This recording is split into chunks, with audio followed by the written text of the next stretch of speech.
ఒక గొప్ప సింగర్ అంట. ఆ సింగర్ మామూలుగా she was a hit singer.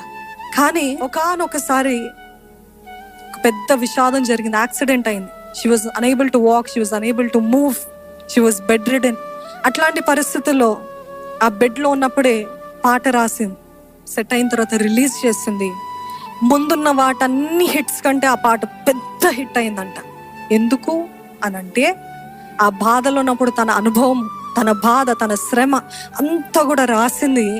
అది అనేక కోట్లాది మంది రిలేట్ అయ్యి, అవును, how did she write exactly what we feel, how did she know, ఎలాగ తెలుసుకుంది, this is exactly how I feel, how did she know, because it is the anointing of God that will make you closer to him in your pain. Hallelujah.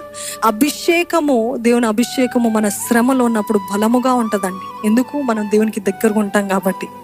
Today I'm telling you, I warn you, నిజంగా చెప్తున్నాను, అనుభవపూర్వకంగా చెప్తున్నాను. మీకు ఎంతమందికి అభిషేకము కావాలని అంటే చాలా మంది, అందరూ ఇంచుమించు చేతులు ఎత్తుతారు, తప్పకుండా ఎత్తుతారు. బికాజ్ యూ థింక్ అనాయింటింగ్ అంటే పవర్, గొప్పగా వాడబట్టం, అనాయింటింగ్ అంటే అథారిటీ, ఇవన్నీ అంటారు. Wonderful, it is true. కానీ with anointing comes great suffering. Are you ready to pay the price? వెల చెల్లించడానికి సిద్ధంగా ఉన్నారా? ఎందుకంటే నేను ఒక్క రోజు దేవుణ్ణి